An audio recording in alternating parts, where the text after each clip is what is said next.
السلام.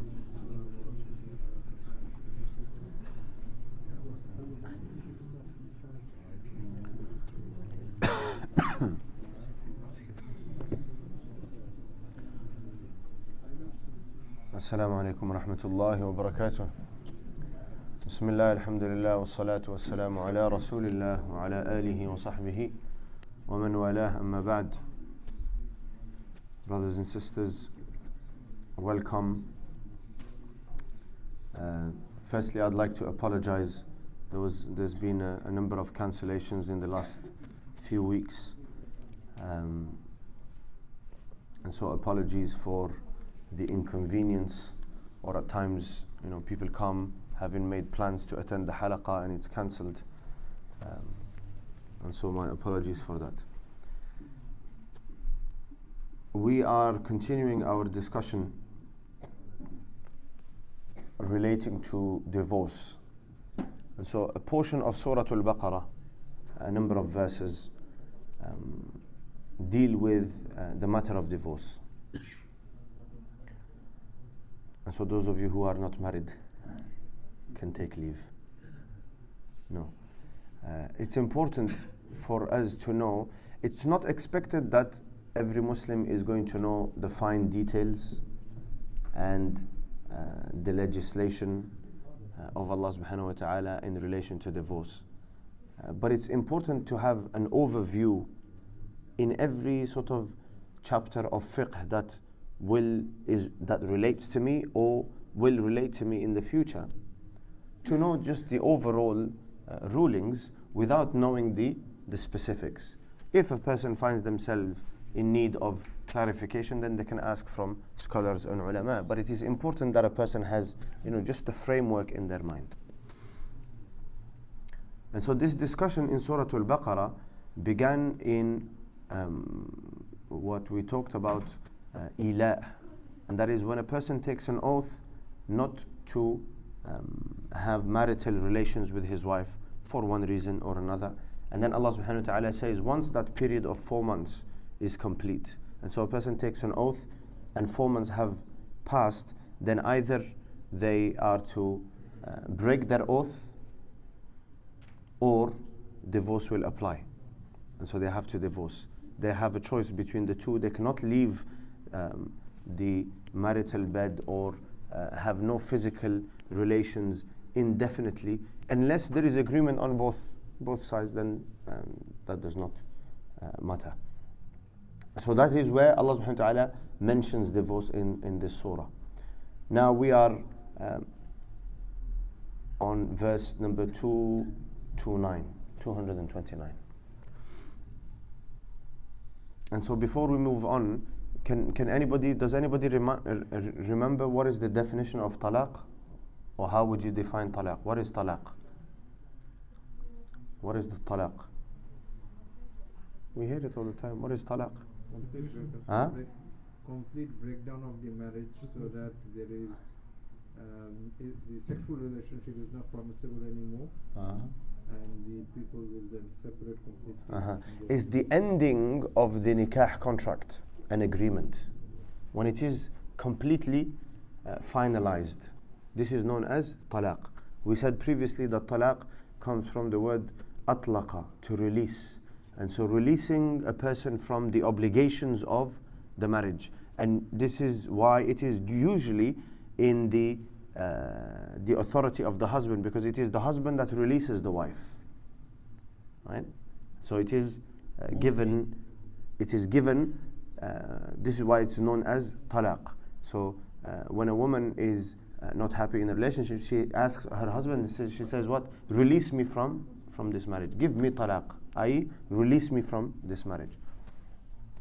But it is not only in the authority of the husband, or rather it is not the only way that a divorce will take place or a marriage can come to an end. We mentioned 3 ways. One is the husband divorcing his wife. The second is khula, where the husband is not failing in his obligations, but the wife has reasons to ask for a divorce, her own personal reasons, whether relating to her emotions or not being able to fulfill the rights of her husband. And so she applies for a divorce, she asks for a divorce in return of what? That she will give back the mahar that was given to her. And so this is what, in the first instance, so either the man initiates the divorce or the woman initiates the divorce, but it is still in the authority of the man to accept. And then the third, if they cannot agree between themselves, the man does not wish to divorce. For example, the woman is not willing to remain in the marriage. Okay. Then what to do? It is taken to a religious authority, to a judge, who will impose. And so he will hear the case from the husband and the wife, and then he will impose. And so this is the third way that divorce proceedings can be completed. One is, it is initiated. How about if the husband wants to divorce and the woman doesn't want a divorce? What happens? Huh? The authority is with the man. Yeah, the authority is with the man. Okay, understood. And so these are three ways divorce will apply.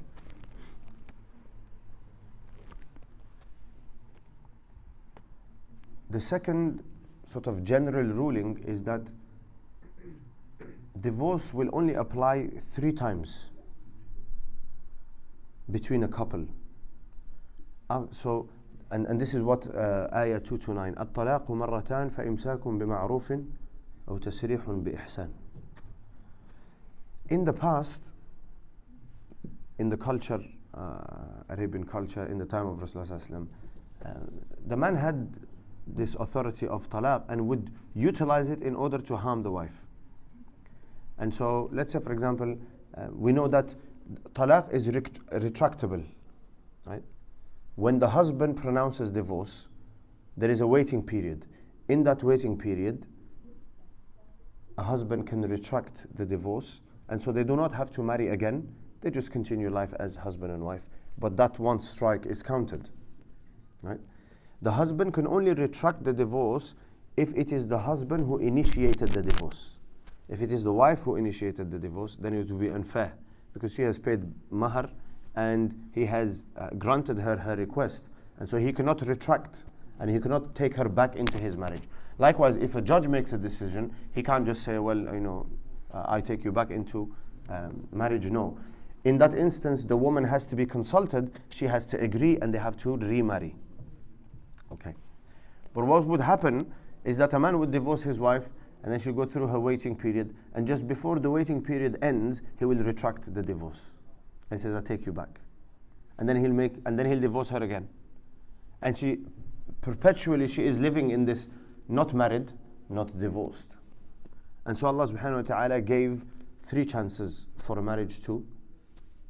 Well, it's actually 2 chances. After the third one, after the third divorce, then husband and wife are strangers to one another. They cannot return to one another unless that woman marries somebody else. The woman marries somebody else, not the man. The woman marries somebody else and he divorces her or he dies, then she can return to her first husband. And so this verse says, divorces are voluntary. Well, it is always voluntarily, yeah. Well, how can he divorce her by force? Well, if you've got a zalim ruler, they can do that, will not count. Yeah, well, if one holding the gun, divorce, yeah, that will kill you. yeah, that would not apply. That will not apply. No. That's voluntary. So the verse 229, الطلاق مرتان, divorce may be retracted twice, meaning that a couple marry, they have issues, they divorce. The waiting period is what we mentioned. Do we know what the waiting period is? Waiting period is the time that a woman is expected to wait and not get married. She is not permitted to get married. How much? 3 months, 11 days. No. Okay, there are 2 different types of iddah. There is the iddah of divorce, when a husband divorces his wife or a wife seeks a divorce in court or what have you. There is one iddah. This is either she has to go through 3 monthly cycles, 3 haids. When the last one completes, the marriage is broken completely. Is that understood? If she is pregnant, then her iddah until she gives birth. It can be a week, it can be 9 months. Either way, she remains under the responsibility of the husband until she gives birth. And so in that time, he can retract the divorce. And then in the case where the husband dies, that is 4 months and 10 days. Okay? So in general, the waiting period is 3 cycles, 3 monthly cycles. Or the end of pregnancy by giving birth. And in the case of a husband dying, it is 4 months and 10 days. Okay, good. So during this iddah period, there are certain rulings and they differ in accordance to what type of separation it is, what type of divorce it is. But in general, the ruling is that in the waiting period, the woman is not permitted to marry. Number 1. Number 2, the woman is to remain in her husband's home, in the marital home, unless she gets permission from the husband and wants to go to her family home. There are possibilities where that is permitted. I would appreciate if there is no discussion because it's disturbing. Okay, they didn't even hear that. All right. I'm just trying to keep the sort of thread of thoughts in order and it's distracting me. Okay, so what did we say? The first is that a woman in a waiting period is not permitted to marry. Nobody can propose to her. No one can propose to her during her waiting period. It is haram for a man to propose to a woman in the waiting period. And we'll see that there is a verse about it later on.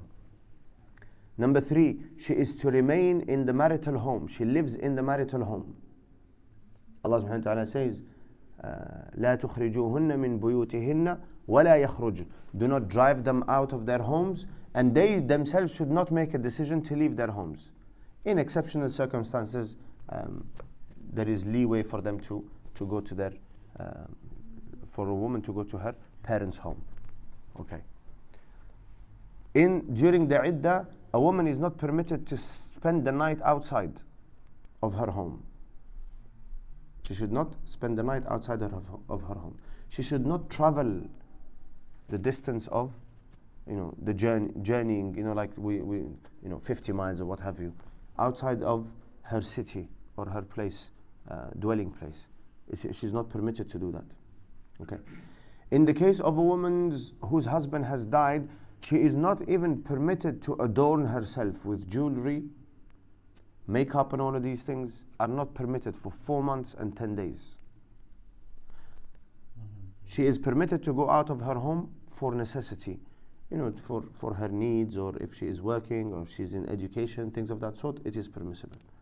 But even then, she has to go out in the morning and return before the evening. She has to spend the night in her home. And so Allah subhanahu wa ta'ala says, so during this waiting period, if it is the husband that initiated the divorce, the talaq, the husband gave talaq to his wife, she did not request it through khul', it was not imposed by a judge. Willingly the husband divorced his wife. Then because he's in authority, and that was him exercising his authority, he has the right to retract the divorce. And so this can happen 2 occasions. So we said a couple get married, they have issues, the husband decides that I'm going to end this marriage, he divorces his wife. He divorces his wife, she is going through the waiting period halfway through or towards the end or whatever. Before the waiting period ends, he says, you know what, I've changed my mind, I'm going to give this another go, let's try again. And so they decide that they go back together and they're going to make things work. And then issues arise again. And so then there is a second divorce. The waiting period halfway through or towards the end or in the beginning, the husband retracts the divorce a second time. And then they go back together, but issues occur. And he divorces his wife a third time. Now he cannot take her back. She is known as ba'in, meaning that the husband cannot take that woman back. Not in the waiting period, not after the waiting period. They cannot remarry unless that woman marries somebody else, and we are going to see this. And so Allah subhanahu wa ta'ala says divorce may be retracted twice. Then the husband must retain his wife with honor or separate from her with grace. فَإِمْسَاكٌ بِمَعْرُوفٍ أَوْ تَسْرِيحٌ بِإِحْسَانٍ. In either way, Allah subhanahu wa ta'ala is commanding good interactions, good behavior. Either you find common ground and you find a way to deal with the issues that have resulted in the divorce, and so you take her back with honor. Or you can't find a solution to the problems, and so you do what? Separate with grace, ihsan. And then Allah subhanahu wa ta'ala says, it is not lawful for a husband to take back anything from the dowry given to their wives. So when a husband divorces his wife, he shouldn't say to her, give me this back and give me that back. This is not a breakup, yeah? Where you take back jewelry and all of this nonsense. It is not permissible. Whatever was gifted to the woman, whether dowry or whether after, whatever was gifted by the man to the woman, this is considered as hers now. And so Allah subhanahu wa ta'ala says it is not permissible for you to take any of that back, regardless how much you have given, or regardless why let's say for example, the mistake has occurred from the side of the woman. And so the husband says, well, I haven't failed as a husband, you have failed, or you did not fulfill this responsibility of yours, and because of this I'm divorcing you and I would like my mahar back. No, it is not permissible. And so in the case of divorce, Allah says it is not permissible to take anything back which you have given your wives. إلا أن يخاف ألا يقيم حدود الله فإن خفتم ألا يقيم حدود الله فلا جناح عليهما فيما افتدت به. There is an exception. Allah subhanahu wa ta'ala says, unless the couple fears not being able to keep within the limits of Allah. So if you fear they will not be able to keep within the limits of Allah, there is no blame if the wife compensates the husband to obtain divorce. This is the second type of divorce we said, right? So they have issues. The husband does not wish to divorce his wife, but the wife is adamant that she wants to be separated from the husband. And so here she is permitted to give to the husband in exchange for releasing her. And so since she's doing it from the willness of her heart, and she is seeking to benefit herself by being released from the marriage, then it is permissible for the husband to take back what was given. Okay? And so if the divorce is initiated by the man, this is not permissible. If it is the wife who is initiating a divorce and requesting a divorce, and she offers that she pays back the dowry, then Allah subhanahu wa ta'ala says in that case it is permissible, because she is exercising her own authority over her own wealth in order to benefit herself by being released from the marriage. Then Allah subhanahu wa ta'ala says, these are the limits set by Allah, so do not transgress them. And whoever transgresses the limits of Allah, they are the true wrongdoers. Meaning that divorce are only 3.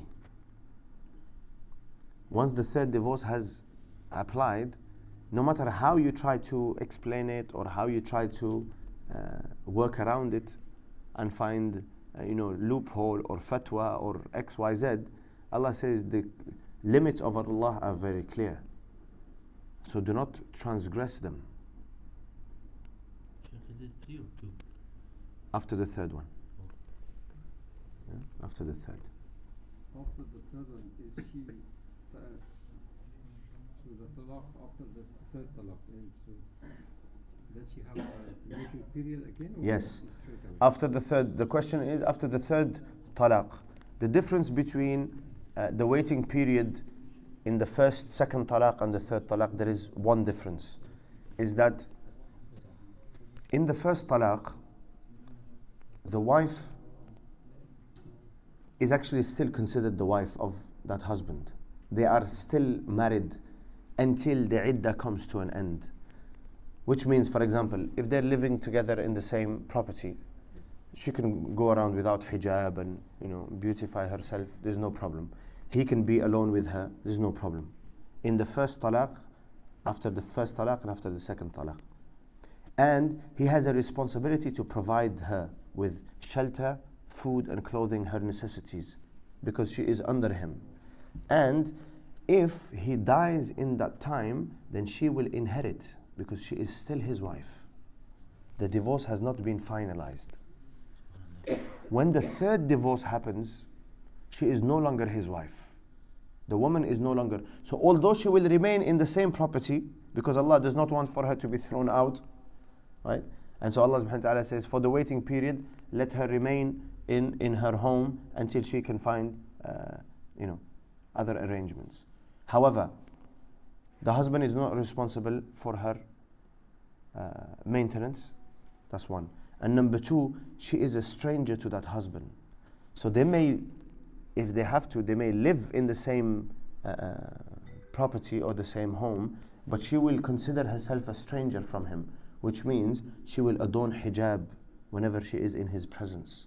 And she cannot be with him on their own without a third person present. Okay.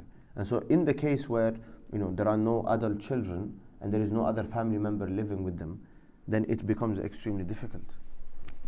And ulama suggest in that case, if a woman cannot have her privacy, then it is for the husband to leave their home. They leave the home and make arrangements for himself to live elsewhere for that waiting period. When the waiting period is over, the woman will be asked to leave and he will return to his home. Is that understood?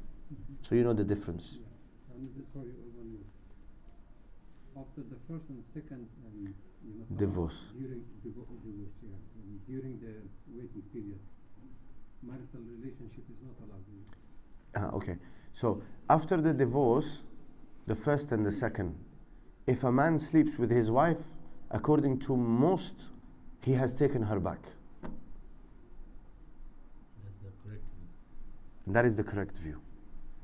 According to some, and it is the minority, I think Imam Shafi'i rahmatullah alayh, if I'm not wrong, he holds that no, he has to take her back with word. And so if they sleep with one another, then that is considered as zina. He has to inform her that I have taken you back, and inform two witnesses, then there is no harm. Okay, is that understood? All right. And so you see how when Allah subhanahu wa ta'ala, when he speaks about prayer, Allah doesn't give stern warnings like this. When he talks about the month of Ramadan, he says, وَأَن تَصُومُوا خَيْرٌ لَكُمْ. It is better for you. You have many blessings, many rewards. You will benefit if you worship Allah. But when it comes to dealings with one another, Allah subhanahu wa ta'ala uses very stern words. He says what? تِلْكَ حُدُودُ اللَّهِ. These are the limits set by Allah. Do not cross them. وَمَنْ يَتَعَدَّ حُدُودَ اللَّهِ. If you cross the limits set by Allah, فَأُولَٰئِكَ هُمُ الظَّالِمُونَ. Those are the wrongdoers. They are unjust. And so you can pray as much as you want. Go for Hajj every year. Go for Umrah every Ramadan. But if you transgress these limits, then you are considered what? فَأُولَٰئِكَ هُمُ الظَّالِمُونَ. Wrongdoer. Allah subhanahu wa ta'ala says, so this verse began with what? Divorce may be retracted twice. So after divorce has been retracted twice, Allah subhanahu wa ta'ala says, فَإِن طَلَّقَهَا. So if a husband divorces his wife a third time, فَلَا تَحِلُّ لَهُ مِن بَعْدُ. Then it is not lawful for him to remarry her until after she has married another man and then is divorced. فَإِن طَلَّقَهَا. Then it is permissible for them to reunite as long as they feel they are able to maintain the limits of Allah. So here there is no mention of loving one another or emotion to one another. That is not the point that Allah is making. Is what? You have to abide by the rules. You have to fulfill your responsibility and your duty as a husband, as a wife. If you can, go back to one another. The matter of emotions, this will come. Because if you adopt the commands of Allah subhanahu wa ta'ala, then Allah is going to bless the marriage, and Allah subhanahu wa ta'ala will place barakah and rahmah and compassion and love for one another. Okay? But if you do not feel that you can fulfill the responsibilities, then it is better to refrain from reuniting, because this is going to only cause you more problems and more heartache. And so Allah subhanahu wa ta'ala says, verse 230, so if a husband divorces his wife 3 times, then it is not lawful for him to remarry her until after she has married another man and then is divorced. Then it is permissible for them to unite as long as they feel they are able to maintain the limits of Allah. These are the limits set by Allah, which He makes clear for people of knowledge. Then Allah subhanahu wa ta'ala says, وَإِذَا طَلَّقْتُمُ النِّسَاءَ, when you divorce women and they have almost reached the end of their waiting period. So we said the waiting period is how long? 3 cycles. Now, you have this whole time to retract the divorce, to take back your wife. Allah subhanahu wa ta'ala says, when they have almost reached the end of their waiting period, either retain them honorably or let them go honorably.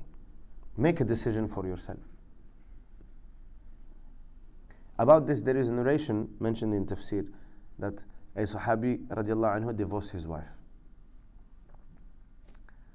And she went through her cycles, all 3 cycles.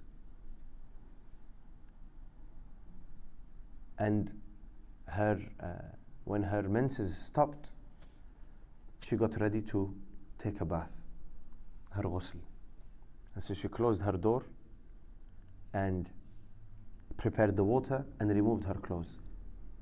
The man came and said, I want to retract.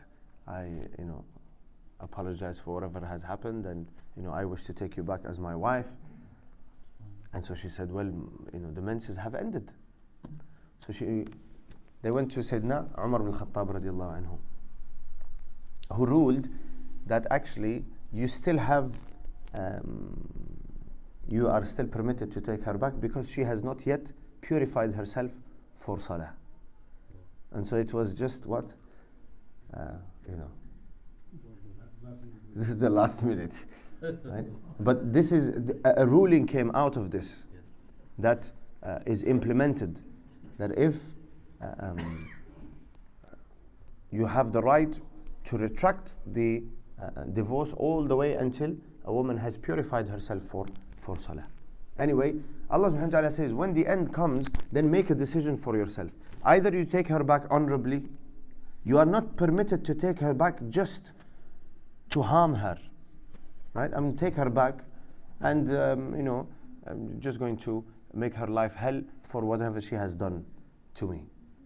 And like we said, Allah subhanahu wa ta'ala says in Surah An-Nisa, فَتَذَرُوهَا كَالْمُعَلَّقَةِ, that you leave a woman hanging. She is neither divorced nor is she married.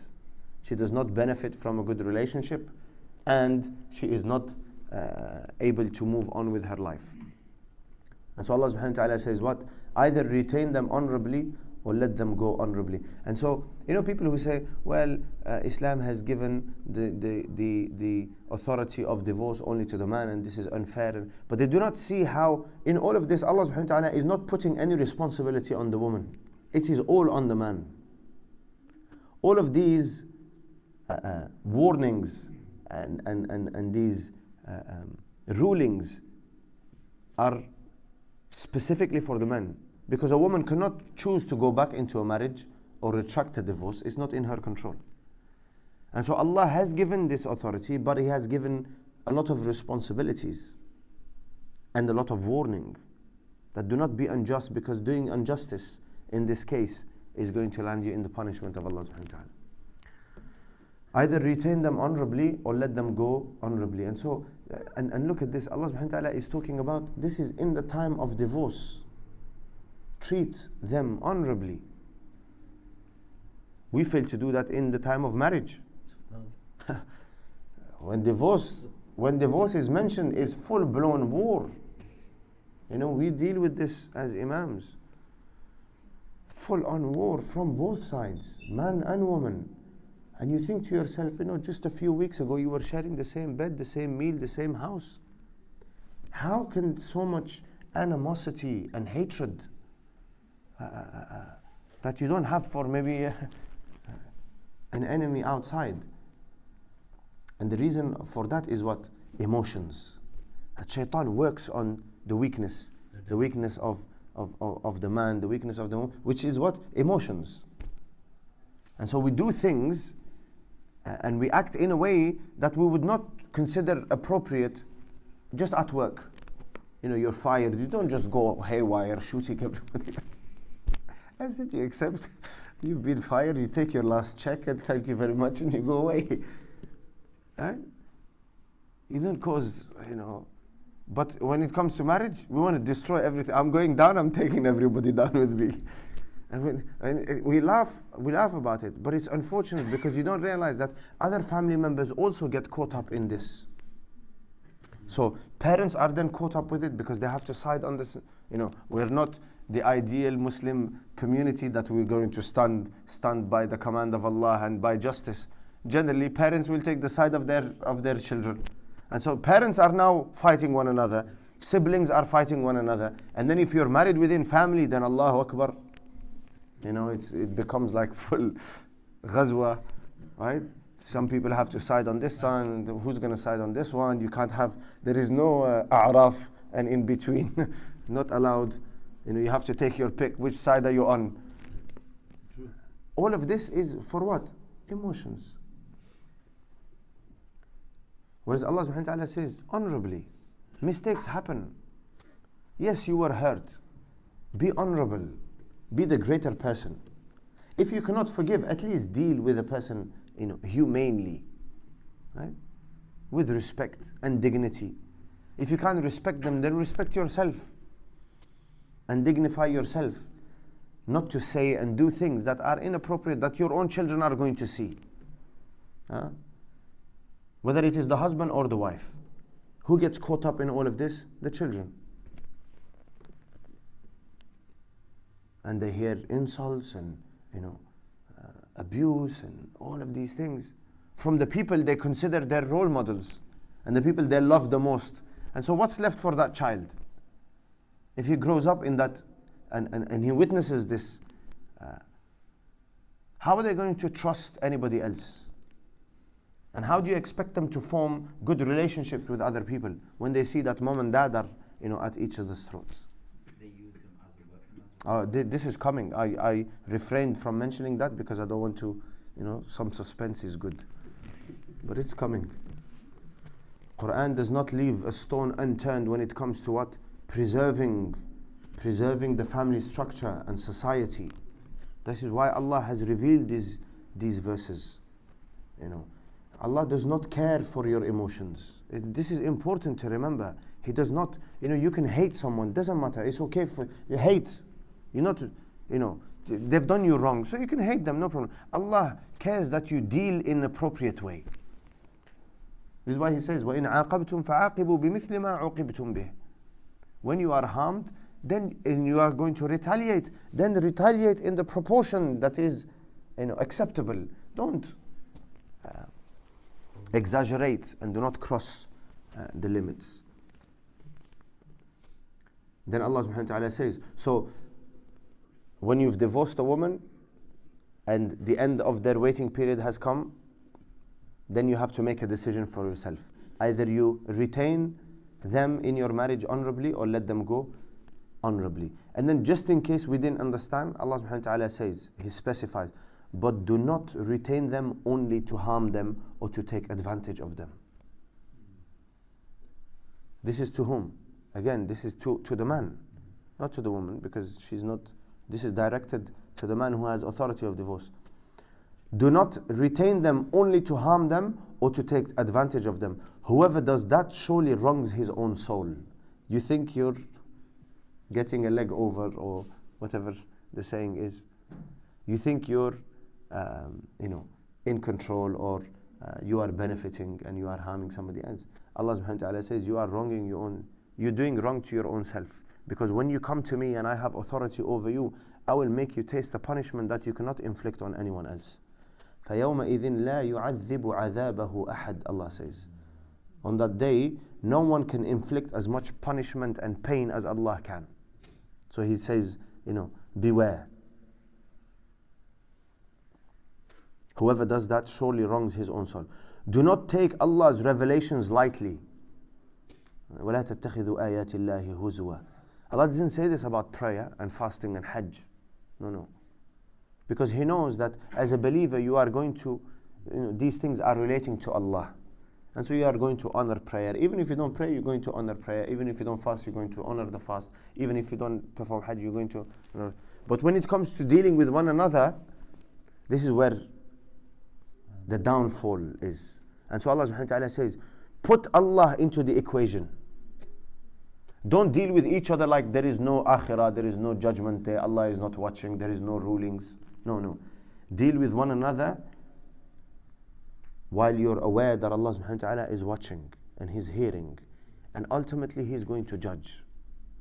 And so all of this is going to be reviewed.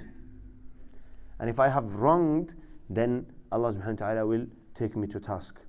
So do not take Allah's revelations lightly.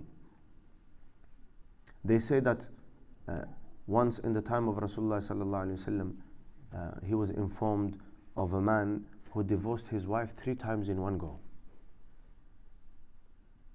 And so he said, so either you say, I divorce you thrice, or you say, I divorce you, I divorce you, I divorce you.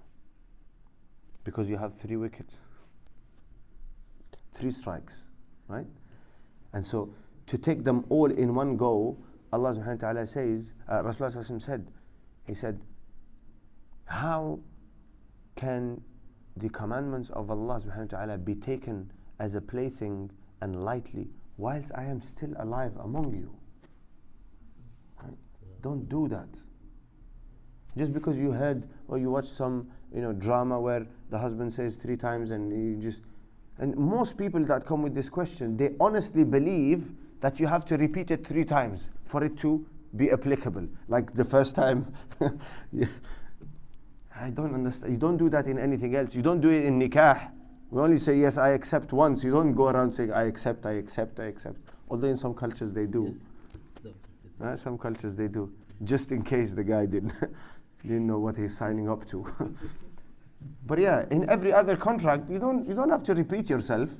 Right? Just once. It's enough. 1 talaq is enough. Okay, if a person really wants to burn all of the bridges and destroy them completely, then there is a way that is permissible. And that is what? That a person divorces his wife while she is in a state of purity. After her first cycle ends, he divorces her a 2nd time. And then after her 2nd cycle ends, he divorces her a 3rd time. Okay? This is permissible. But you're not allowed to, and we're not going to go into this discussion whether it applies or not, you are not allowed to say it 3 times. And if a person does that, then it is a great sin. It is a major sin. Does the iddah reset? No, it doesn't. It continues. Yeah. The iddah will continue. It does not reset. Because that would be harmful to the woman. It will extend her waiting period. Then Allah subhanahu wa ta'ala says, remember Allah's favor upon you as well as the book and wisdom He has sent down for your guidance. Be mindful of Allah and know Allah has perfect knowledge of all things. And so it's warning after warning, reminding us to be upright in our dealings with one another. Verse 232, Allah subhanahu wa ta'ala says, okay, now you have divorced, and so the couple have divorced. The first divorce or the 2nd divorce. And the waiting period has come to an end. And they decided to separate honorably. Allah subhanahu wa ta'ala says, when you have divorced women and they have reached the end of their waiting period, do not prevent them from remarrying their ex-husbands if they come to an honorable agreement. Do not prevent them. There is a narration about this, that a Sahabi radiallahu anhu gave his sister in marriage to another Sahabi. I don't remember the name, and I don't know if it's here. And so they had issues, and he divorced his wife. And so she went back home. When her waiting period ended and the divorce was finalized, now the husband realized that actually I made a mistake. And so he went and asked for her hand in marriage, which is what needs to be done again. The brother refused The woman was willing to marry. The brother refused. He said no. He said, I honored you and I gave you my sister's hand in marriage, and you sent her back home and you dishonored her, and so I'm not giving her back to you. This is now what? Emotions. Pride. Arrogance. Right? The woman wants to be married to the man. What's it to you? This whole matter of divorce or Afallahu amma salaf, whatever has happened, she's willing to overlook that. And so what is your problem? And so this was brought to the attention of Rasulullah sallallahu alaihi wasallam. And Allah subhanahu wa ta'ala revealed this verse. And so then what happened? The brother of that Sahabiya went. And so this is how Sahaba radiallahu anhum ajma'in were special. When the verse was revealed, he went himself to her ex-husband and said, I allow the marriage and I give you my daughter's, my sister's hand in marriage. And so Allah subhanahu wa ta'ala says, when you have divorced women and they have reached the end of their waiting period, do not prevent them from remarrying their ex-husbands if they come to an honorable agreement. Again, this word honorable, an agreement. Why? Because now it's not the case that the husband exercises his authority and he can retract it. No. Now the woman has to be asked, do you want to be married to this man? Do you want to return to your ex-husband? If she agrees, good and well. If she doesn't, and so Allah subhanahu wa ta'ala says, do not prevent them. What does this tell you? A woman cannot marry herself. This is used as evidence that a woman cannot marry herself. The wali, her guardian, is responsible for officiating the marriage. Yes, she will be asked who she wants to marry, but it is the duty of the male guardian to give her hand in marriage. This is why Allah subhanahu wa ta'ala, He could have said, when you have divorced women and they have reached the end of their waiting period, He specifically mentions, do not prevent them. Who's going to prevent them? Not the ex-husband. It is the wali, the guardian. Right? Do not prevent them from remarrying their ex-husbands if they come to an honorable agreement. This is enjoined on whoever has faith in Allah and the last day. This is purer and more dignifying for you. Allah subhanahu wa ta'ala says, you are a little bit angry now as a man that your daughter or your sister was divorced and your honor has been subjected to some it has been tarnished to a certain level. But don't think of that. Allah says it is purer, more dignified that that woman goes back to that man and they remarry and they establish a family. It is good for them and it is good for their children and it is good for society. Yes. I understand when the woman is first time marriage, etc. When the woman is marrying second time, what right the father or brother has got if the woman wants to marry to refuse? This is what Quran is saying. The woman is an adult woman. Mm-hmm. She wants to marry. What is it to you? Mm-hmm. And she has already been with the man, so yeah. She is more aware of the details of that relationship than you as a man. So she has a right. Whereas in the case where a woman is not married and she wants to marry somebody and the wali says to her, well, actually I don't think this person is of good character, what have you, you'd say that the man is better positioned to make a judgment on another man than a woman that has not been married before. Okay. But now that she was married to the man, she is best placed to know the intimate matters of that person's life. Nobody knows you better than your own wife, right? And so this is why Allah subhanahu wa ta'ala says that do not prevent them and do not stop them. Sheikh, and for the widow, is it compulsory to have a wali? Even the widow. Yeah, even the widow. And if she does not have a wali, then at least a male representative. Yeah. After the first and second time, when she is in waiting period, is she allowed to refuse to be? No. A woman cannot refuse if a husband in the first or second instance of divorce retracts the divorce. She cannot refuse because he has exercised his authority. What she can do is actually ask him for a khula, that she is permitted to do. Or she can take the matter to a judge and say that I feel that this person is taking me back, but he has no intention for XYZ reasons. He has no intention to maintain me honorably. Yeah. But she cannot refuse. Okay. This is enjoined on whoever has faith in Allah and the last day. This is purer and more dignifying for you. Allah knows and you do not know. Number 233. والوالدات يرضعن أولادهن حولين كاملين. Divorced mothers will breastfeed their offspring for 2 whole years, for those who wish to complete the nursing of their child. So the complete nursing period is, Allah subhanahu wa ta'ala is saying the limit is 2 years.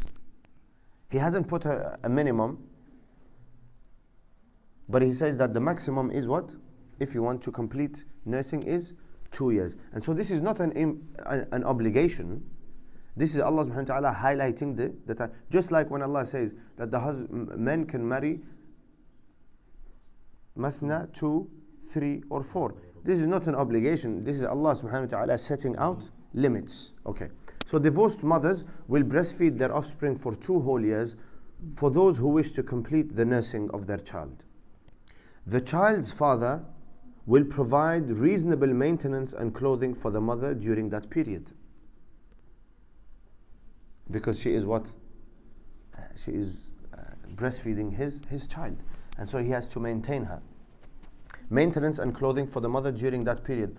No one will be charged with more than they can bear. Okay. So you will look at the income or the means of the husband in this case. And so the woman cannot make any demands. It all depends on what he can afford. Okay. Then Allah subhanahu wa ta'ala says, no mother or father should be made to suffer for their child. This is what the brother was saying. Don't use children in the breakdown of your relationships. And so a husband is not permitted to take the child away from the mother, especially in that time when the child is in need of nursing, in order to harm the mother. Right? Or the mother refusing to breastfeed her child in order to cause harm to the father.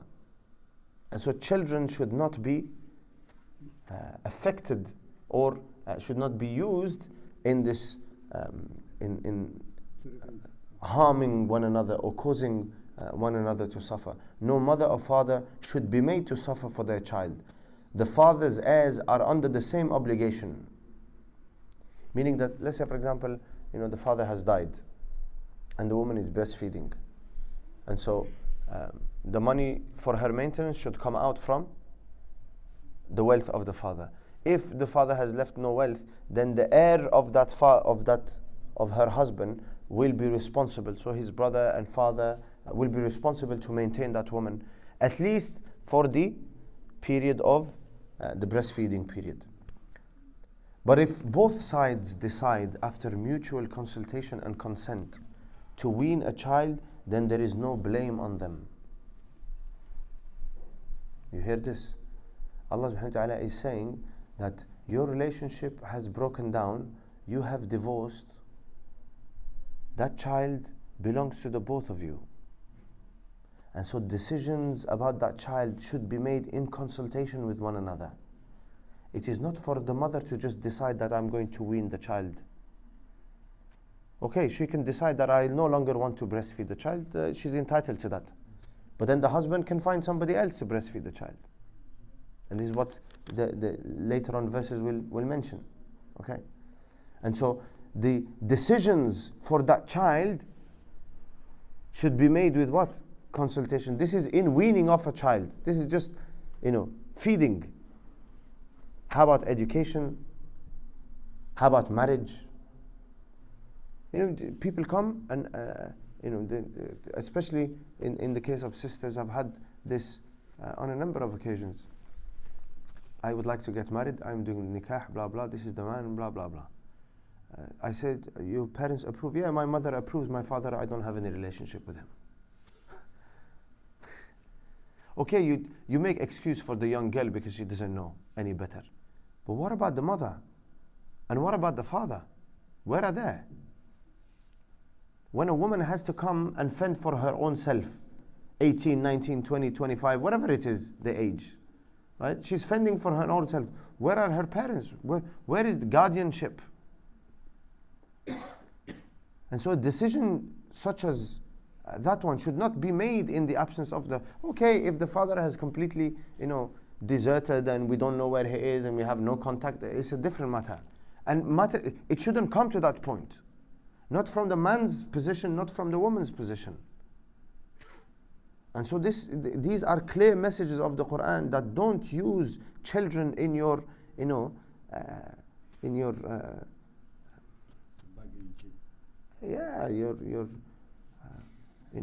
fights with one another and what have you. You want to fight, by all means, but leave children out of it. And don't harm the children. Allah subhanahu wa ta'ala is saying, just to wean off a child, He says, you need to consult. Which means the woman is not permitted to do it without permission, without consulting the father. She doesn't have that right. Is my child, I carried him, doesn't matter. He's just as responsible. Okay? It's a different matter if the husband is not contributing at all financially. Then he has cancelled out his right. His right is because he is maintaining that child. And later on in life, you can make this, and this is the mistake that some of our sisters make. Unfortunately, breakdown of relationship, they're hurt, and and you will make excuses to yourself, like in the case of the husband was in another relationship or infidelity or what have you. Oh, this man is no good. What education is he going to give to those children? But a day will come when you will need that man to be present, because nobody else is going to care for those children as he cares. They are his blood. And so take the worst human being on the face of this earth, Allah subhanahu wa ta'ala, just like every mother has concern for her children and mercy and compassion in her heart for her children, likewise every father has. And so don't deprive the children from having, and even in the case where the husband is being stubborn or does not realize the mistake, then okay, as an ex-wife, you're not required, but get people of the family involved. Get somebody to speak to him. You have a guardian, you have a wali, somebody should speak to him and warn him that he is failing in his responsibility and in his duty. And the children need that balance. And we know that it does, especially in this day and age. Okay, in the past it could work, when we lived in our communities and surrounded by family, and so even if the husband is not present, because of a divorce or a death or what have you, there are uncles and cousins, and all the men of the family are involved in educating and bringing up that child. Not here in the West. If the man is no longer at home, then no other male figure is going to come in and spend time with your children, educate your children, put limits down for your children. And so what happens? Children grow in this environment, and generally women think that, okay, financially I'm able to deal with this and what have you. And I understand that sometimes women are pushed to this, it's not the decision that she has made, but we should not accept it just like this. We should fight it off as much as possible and make the man take responsibility. Because failing to do so is, Rasulullah said, "Kafa bil mar'i ithman." It is enough a sin for a person to give up on the people, ya'ul, the people who is responsible, iyal, he is responsible for. And so Allah subhanahu wa ta'ala says, to end this verse, no mother or father should be made to suffer for their child. The father's heirs are under the same obligation, meaning in relation to if the father cannot himself, due to death or what have you, cannot maintain the nursing mother, then the father's family members should do that.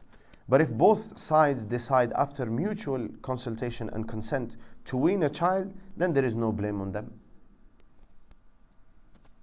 And then Allah subhanahu wa ta'ala says, if you decide to have your children nursed by a wet nurse, it is permissible as long as you pay fairly.